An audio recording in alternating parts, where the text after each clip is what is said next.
Colton Simpson, a former Crip who is serving a 126-year prison sentence under California's three strikes law, was also the author of Inside the Crips, Life Inside Los Angeles, Most Notorious Gang, a book detailing his life in the gang.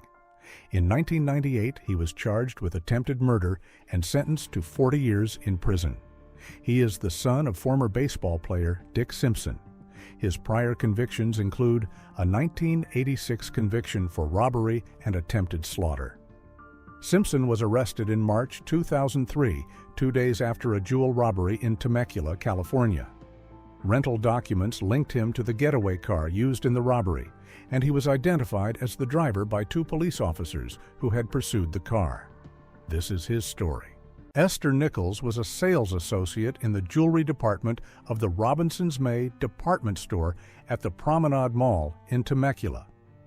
On Saturday, March 15, 2003, an African-American male came to the jewelry department of the store and asked about some diamond earrings. The first African-American male was accompanied by two other African-American males and appeared to be in charge of the group. Nichols became nervous when one of the other African-American males approached her while she was putting out some jewelry, and she put the jewelry away. 1 week later, after the robbery which gave rise to Simpson's conviction, Nichols was shown a group of photographs and identified a photograph of Simpson as the first African-American male who had come to the jewelry department on March 15, 2003, and appeared to be in charge of his two companions. On March 17, 2003, 2 days after being seen at the Robinson's May jewelry department in Temecula, Simpson came to San Diego to visit Nadima Egbunin. Simpson had commenced a relationship with Egbunin through an internet social networking some months earlier. At that time, Simpson was living in Culver City. Simpson and Egbunin communicated regularly on the internet, by cell phone, and through a two-way pager Simpson carried. Simpson used two separate cell phone numbers to contact Egbunin. Simpson told Egbunin he was in San Diego to do promotional work the following day for some compact discs.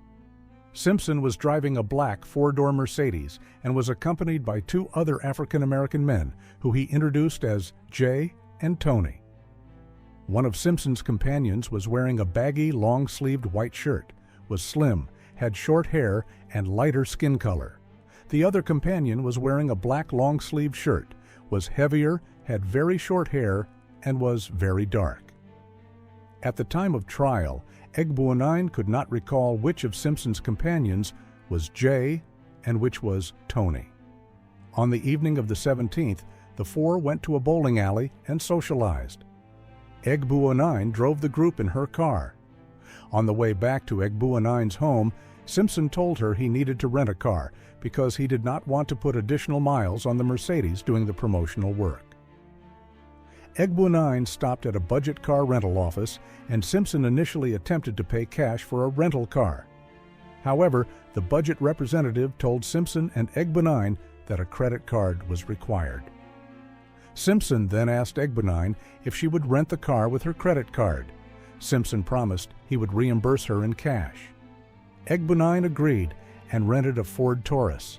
Simpson was listed as the second driver. Simpson and his two companions left the rental office in the Taurus and stayed in a hotel in Escondido that evening. Egbunin returned to her home where the black Mercedes was parked. At approximately noon the following day, a tall, thin, clean-shaven African-American male approached the jewelry counter at Robinson's May at the Promenade Mall in Temecula. The man was wearing baggy pants and a baggy shirt. He was also wearing a baseball hat and sunglasses and kept his head down. The manager of the jewelry department, Lori Schmidt, approached him as he was looking at a display case which contained about $100,000 in jewelry. Because of his behavior, Schmidt was apprehensive. Nonetheless, when he asked to see a pair of $5,660 earrings, Schmidt opened the case and, as is standard practice, gave him one of the earrings and held on to the other one. Because of her apprehensions, Schmidt took the precaution of relocking the display case. As she was relocking the display case, the man vaulted over the counter and attempted to reopen the display case. Schmidt fled the area in fear. As she was fleeing, Schmidt saw Nichols and told her the store was being robbed. The man continued to attempt to open the display case, but was unsuccessful. He then jumped back over the counter and ran from the store with the earring Schmidt had handed him. A customer observed what was going on in the jewelry department and noticed that another African-American male in the shoe department was also watching what was happening. According to the customer, the second African-American male appeared to be talking on a wireless device to someone other than the robber. When the robber started running from the store, the second African-American male began running out of the store as well. The customer followed both men out of the store and saw them get into a light-colored Ford Taurus parked closest to the doors of the department store. One of the men jumped in the rear seat. The other got in the passenger side of the front seat. A third person appeared to be driving the car. The customer could not see a license plate number because the rear license plate was covered with what appeared to be dark-colored plastic. The customer, as well as Schmidt, called 911 and reported the theft. The customer also provided the dispatcher with a description of the Taurus. Within a few minutes, Riverside County Sheriff's deputies in the area were given a description of the Taurus and its occupants.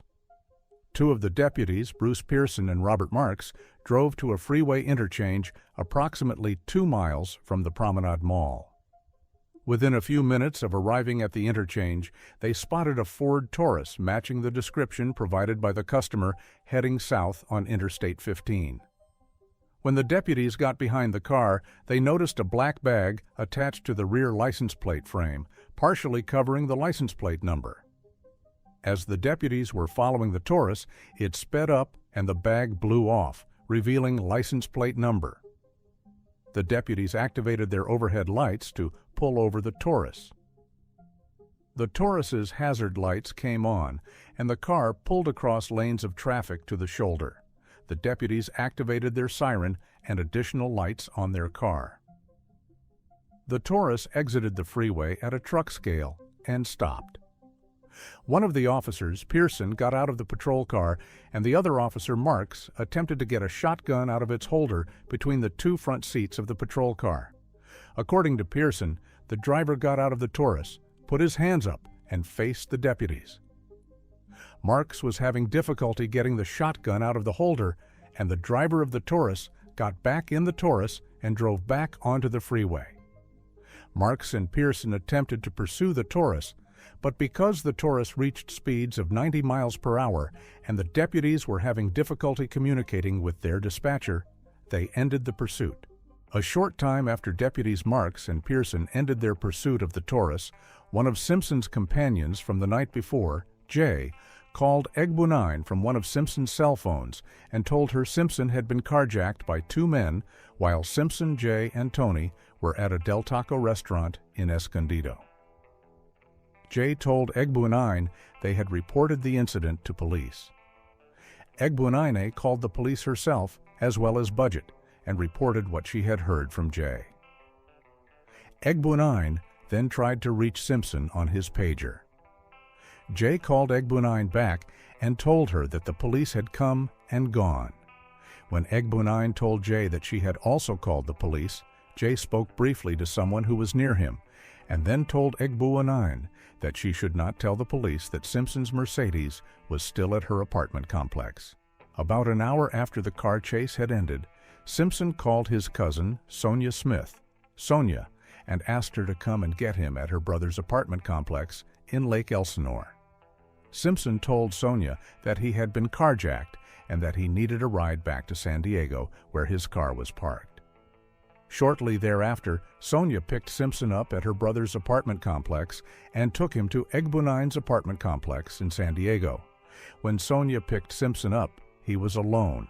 Later that evening, Simpson arranged for Chris Smith to take one of his companions back to Los Angeles and attempted to get his other companion a ride with another San Diego acquaintance.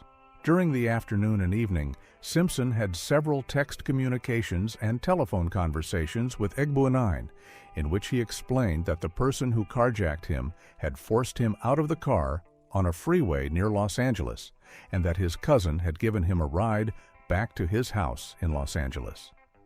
Egbo 9 told Simpson that she had called the police, and at approximately 11:30 p.m., Simpson himself called the Escondido police and told them that he had been carjacked at a Del Taco near Escondido, and that eventually he had been forced out of the car near Temecula. The following day, March 18th, deputies Pearson and Marks met with an investigator, Peter Felt, in the sheriff's department. According to Felt, he showed Pearson and Marks a picture of Simpson reproduced from Simpson's driver's license and told them Simpson was the person who had reported being carjacked. Both Pearson and Marks identified Simpson as the driver of the Taurus they had been pursuing. On March 19th, Simpson was stopped at the San Clemente checkpoint, where Pearson and Marks confirmed their identification of him as the driver of the Taurus. Simpson was arrested at the checkpoint, and his car was impounded. When they searched Simpson's car, the deputies found a manuscript of a book, Inside the Crips.